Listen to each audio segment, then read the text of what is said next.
Alright everybody, and welcome back to the Gundam Lab. In today's episode, we're going to go over a card that was announced just this morning. But before we do, if you haven't already, go ahead and subscribe to the channel. And then go ahead and leave a like and a comment on some of the videos that are there. The interaction's really cool with y'all, and I like having conversations where we can. But if you haven't noticed, we've also got 8 videos out there, plus 38 subscribers, which over a 2-week period is actually, in my opinion, my humble opinion, is pretty good. Well, let's just go get right into this, right? So the card that was announced this morning was 5th Luna, which is a level 4, 3 cost, 0-2 base. This card is incredibly amazing. I know I said that about the Aerial Suletta, but this card as a base is probably one of the better bases I've seen. It doesn't have any real negative impact against you. It doesn't make you and your opponent draw cards. It doesn't make you pitch any cards to trash if you're not going for that dynamic. It allows you to just slow other decks down, and that's the important thing about this card. It lets you slow them down without any real penalty to you, which is a huge deal.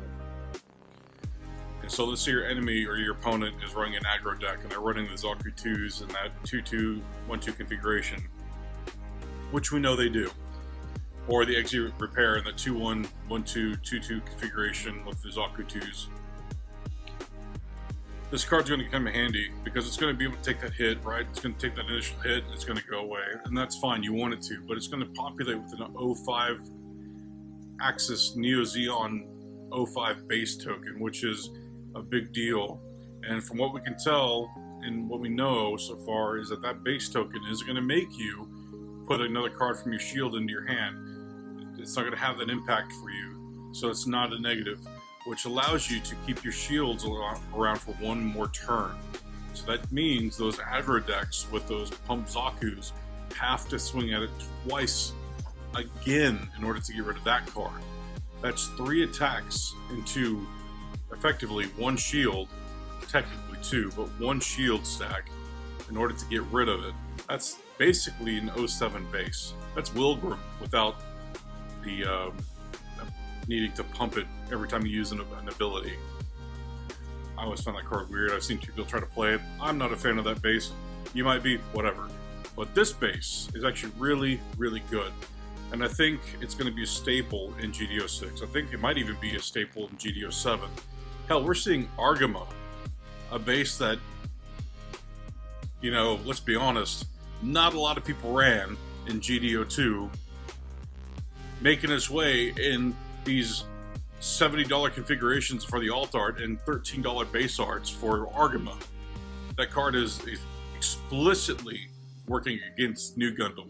So I think a base like this is going to be used quite a bit. These damn ads. Anyway, I think a base like this is going to be used quite a bit in GDO6, GDO7, maybe beyond.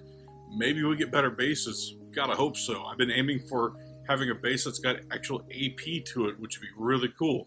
That would discourage aggro swings, I think, my opinion. But anyway, this video wasn't meant to be long. It was meant to just kind of go over this card and what it can do, what its potential is, which is very much an anti-aggro card. And I'm curious to know if you plan on using this. What deck would you put this in?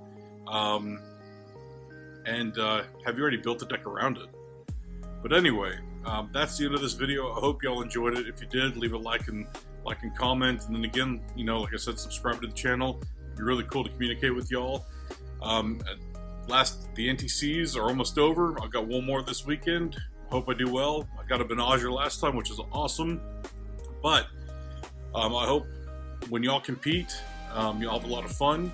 I hope y'all win that Benager. I hope y'all get that winner card. And I'll see y'all later. Y'all take it easy.